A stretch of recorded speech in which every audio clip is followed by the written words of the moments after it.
Hey, what's up, YouTube and Instagram? I'll probably post this on Instagram, but probably shorten it down, and then you can watch the rest of the review at my new YouTube channel, which is linked in my bio on my Instagram. If you're watching, thank you for going to check out the full video, or thank you for watching, period. But anyway, this time I will be reviewing my custom kakarot from Dragon Ball Multiverse. I was inspired by Mogan Customs to make this guy because he made an amazing one. It looked incredible, and so that inspired me to make my own. So that's how I ended up making my own and being inspired to make my own. So this guy is, for the most part, he is like 100% sculpt, or about 90-95% custom, completely sculpted, because I started with a Figma base body archetype. I can't remember exactly what they're called, but it was a Figma base body. He was not nearly as ripped or jacked, and yes, he is very bloody, which I like him to be so, because in the fan manga Dragon Ball Multiverse, he looked quite bloody, which most of the pictures are black and white, and then what isn't, he looked kind of bloody. He may be more bloody than he is there. However, I like him that way, and I think he looks good. And of course, he's for my own personal collection, so I'm not really too worried about him being 100% accurate, because after all, he is also a fan made creation for that manga anyway, so I could take some liberties with the design and how I did him myself. But I did a little bit of a wash to bring out the creases of the legs and more of the musculature of him. Of course, he was a Figma body, so if I ever want to, and of course he's Majin Kakarot from Dragon Ball Multiverse, but if I ever want to, then I could like make a different custom arm for him or anything like that, like one with the gauntlet on or whatever, and then just kind of replace it. That way he has additional parts. Right now, I haven't really done him any other hands yet, because I'm fine right now with a fisted hand and then an open kind of blast hand. And then I think his face turned out quite nice. If I can get it to focus. There we go. I sanded down his original mouth, and then I sculpted my own. And I did the same with the Majin symbol on his forehead. I just kind of sanded a little bit, and then I added clay up there, and then sculpted it into the clay. Same with the mouth. That's what I did there. Drop his hairpiece. I am contemplating and deciding on whether or not I want to actually edit his hair at all, because it kind of looks different in the manga. However, he is another Goku, and also his skin color is a little bit different than the figure arts, which you'll see in a little bit, but it's not too much different. And also, I'm not too worried about that either, because if you look at Turles was more like a kind of gray color. So I'm not really too worried, as long as he has a little bit of flesh color, even though it is a little bit more yellow. It still kind of works, because he's a different character, kind of an eviler version of Goku. So it works for me. But of course, I sculpted his torso. His arms are completely sculpted. His abdomen completely sculpted. His, I guess, trunks or underwear completely sculpted. Legs as well, all the way down to there, and then right there I sculpted that, and then sculpted on the side there, as you can see. Get it to focus. And these were Trunks armor boots. So that's where these came from. And then, of course, I just sculpted on them. And the toe is not working right now. Oh, there we go. And then his foot is trying to come off as well. And then I used Figuarts hands. And then, of course, as you saw, boots from Trunks, the feet. And then with those, I just kind of dremeled in the hole deeper. So that ended up working. And then with the head, I ended up just kind of, it's a Figma peg up top, but I ended up, and this face is also Trunks' face from Demoniacal Fit with the white eyes.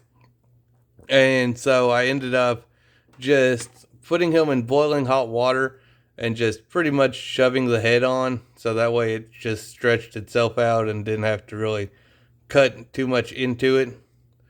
So that's how I ended up doing that. And all in all, he's quite posable. Nothing really limits because the way Figma's made, with the torso being looser and whatnot, he can just kind of go back like that, forward like so. So that didn't get hindered at all, really. So let's show some articulation real quick.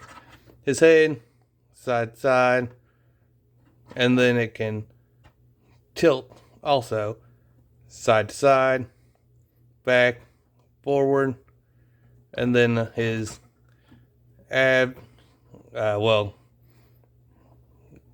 top there can go that far forward, and then further back,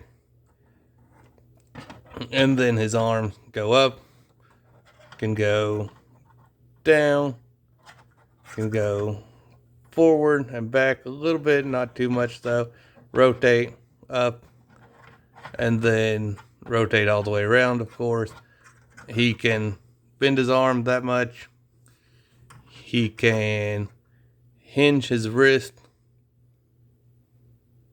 because I actually stole the hinge for the wrist, the ball hinge, from a Figuarts as well. It was the new Super Saiyan full power Goku that's like $30 from Walmart or whatever.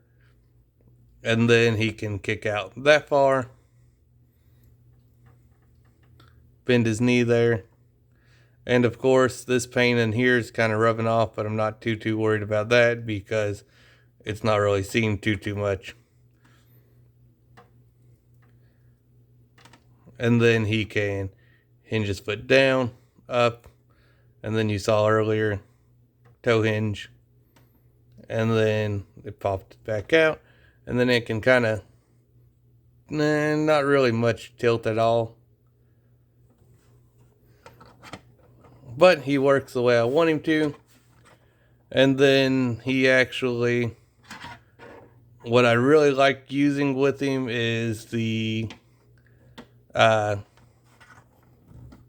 is getting posed. I like the Kamehameha effect from Goku Black.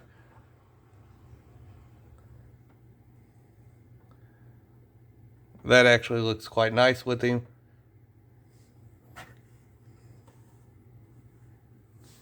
So you can do that. And then, of course, where he is Figma, he came with a Figma stand. And that's why the back of his trunks looks so weird, because I kind of left it sculpted with an indent.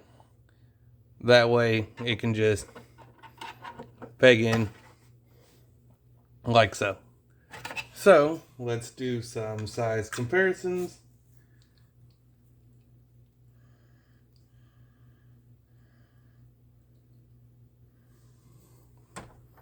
Put him back here.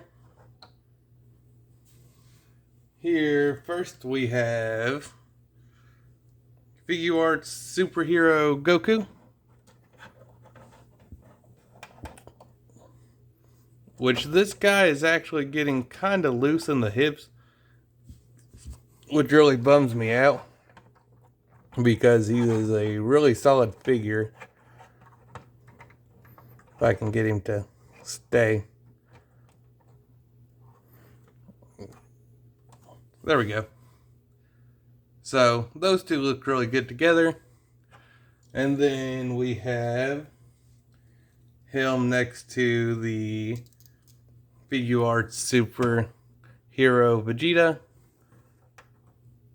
which these two look really good together as well.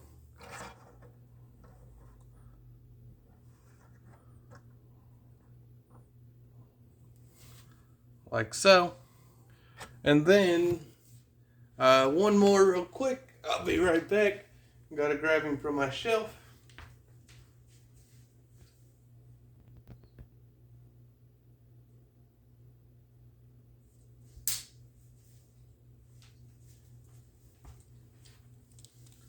Alright.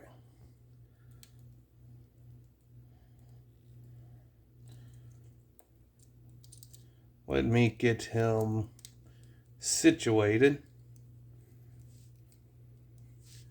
Here he is next to the official SH Figuarts Majin Vegeta, which those look really good together. I'm going to have to eventually make a Super Saiyan head for my Majin Kakarot, which I could definitely do, but I haven't got to it yet. I'll probably do a Super Saiyan 2, but there those two are. Now I will go ahead and whip out the tape measure to measure how tall he is. And he is to the back of the hair, the highest point, about 6 1/8